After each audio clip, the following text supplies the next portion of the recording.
What's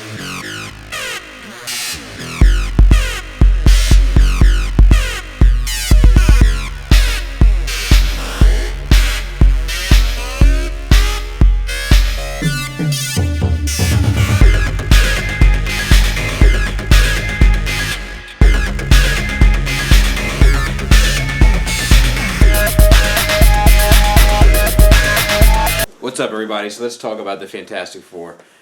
For those who've never seen one of my movie wrap-ups before, I just do the good, the bad, and the ugly, and I try to stay as spoiler-free as possible. I was really excited to see this movie. Just kidding. Was anyone really excited to see this movie? Seriously?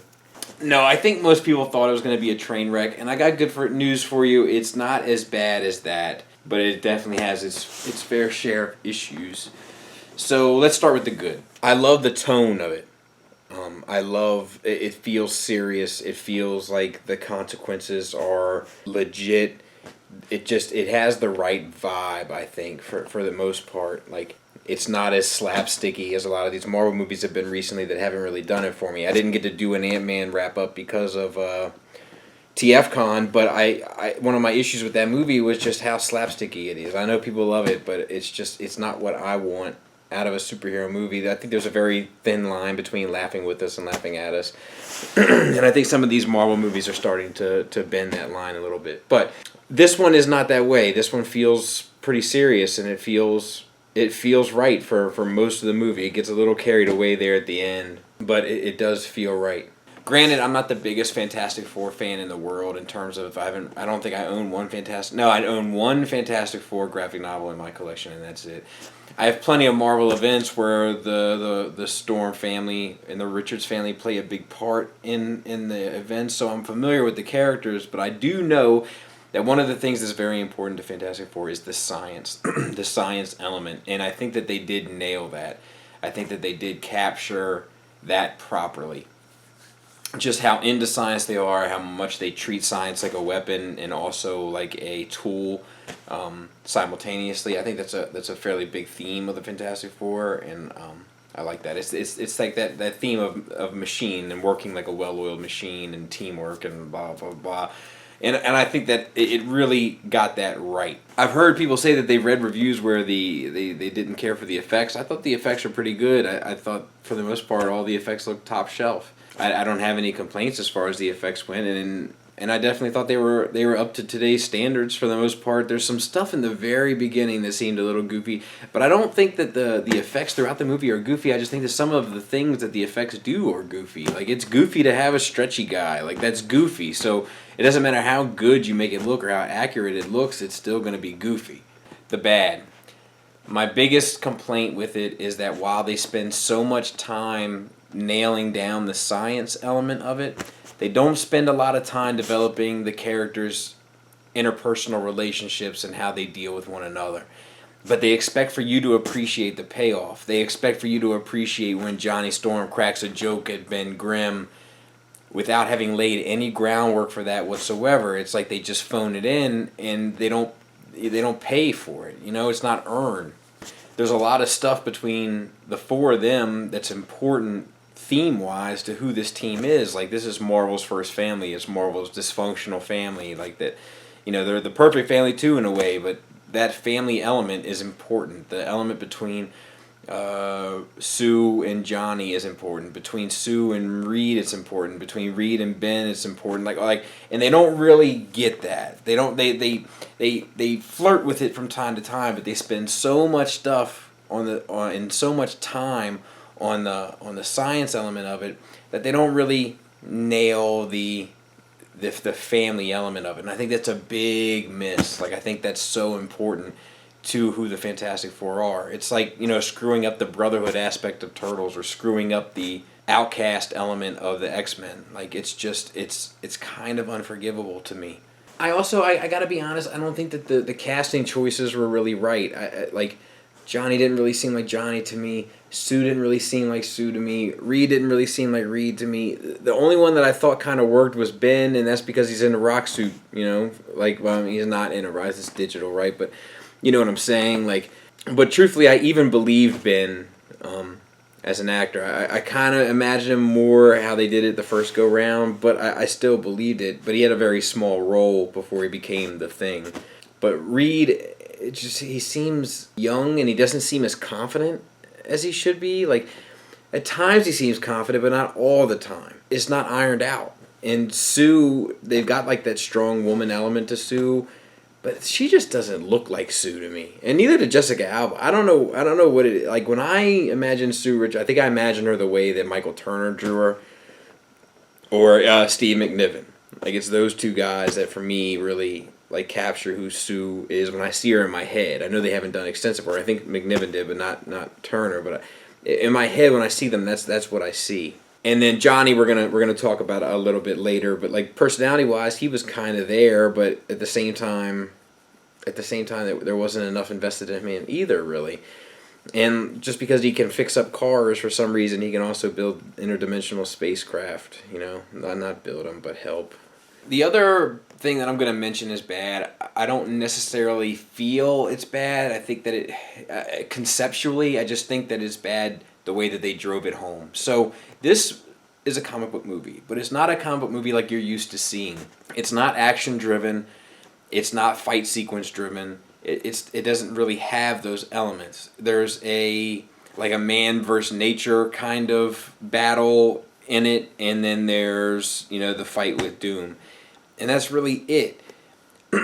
Now, for me, like, I have some issues with the fight with Doom, and I can't talk too much about that without getting spoilery, but, like, that seemed kind of like it was from a different movie that was, like, pasted on to the end of this one, and it was only an hour and 40 minutes long, so I wonder what was cut on the floor, and maybe if they would have left some of that in, if it wouldn't have seemed more cohesive, because it really just seems like that end part was just kind of tacked on, and it feels funky. But I think a lot of people are going to have gripes with how little action there is. It's not one of my gripes, but I think it's worth mentioning.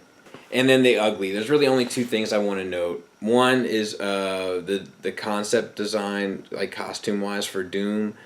I think it's a really, really, really cool idea.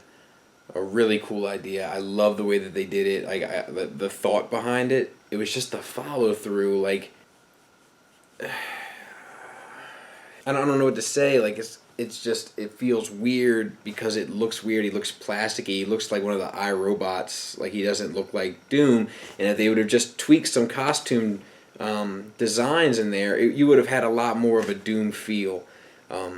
Because they had a really cool idea of why Doom wears the suit, but then they chose to define the suit in a very bizarre way, which kind of seems like iRobot had sex with Tron, and this is the illegitimate child of it.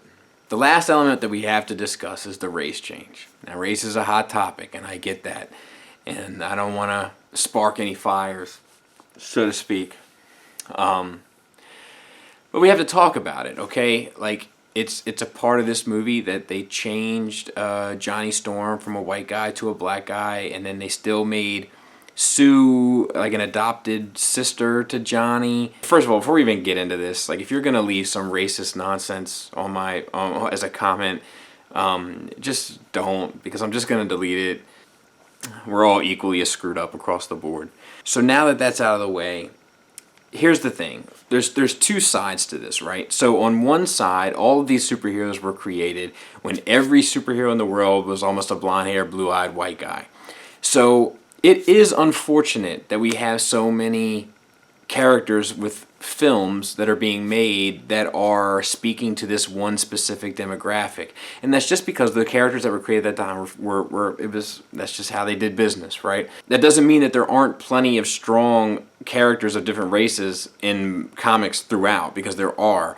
I'd much rather have seen the Black Panther movie than have seen this movie, I think. But as an example, in Power Man and Luke Cage, and there's tons of black heroes to choose from that are interesting. Cyborg is like one of my favorite characters in DC. Jon Stewart is another one, and like, it's hard though because those characters haven't been around for as long, because it wasn't socially acceptable to have characters of that nature. So there's not as much of a strong attachment, which is why films aren't getting made as abundantly.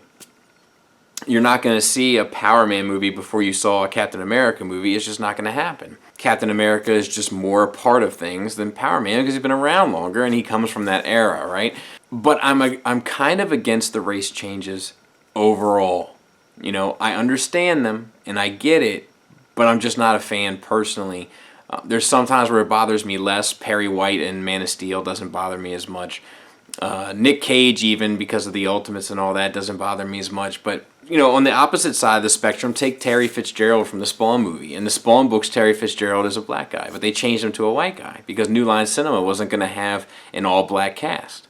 You know, they felt the need to have like a token white guy in it, and that is unfortunate. It's in my opinion, it's unacceptable, and I think that having Terry, who is Al's best friend, be a black guy, there's going to be something there that's important relationship-wise. You know, like, you know, you have to admit that people of different races have different experiences where they grow up and how they grow up, and it's just the nature of things.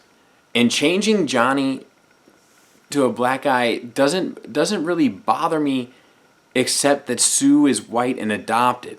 Like, I would have had less of a problem if they would have changed Sue to be black as well, because I think there's just something, it's that family thing. Now, I can see why they didn't make a big deal of it, because they didn't really concentrate on the family element of it anyway. So I get that, but they should have. And what is going to make it complicated is that you have an adopted kid in there. Now, one can argue that that's going to create a whole new level of drama, and I hear you, and I'm with you, and I'm optimistic about that.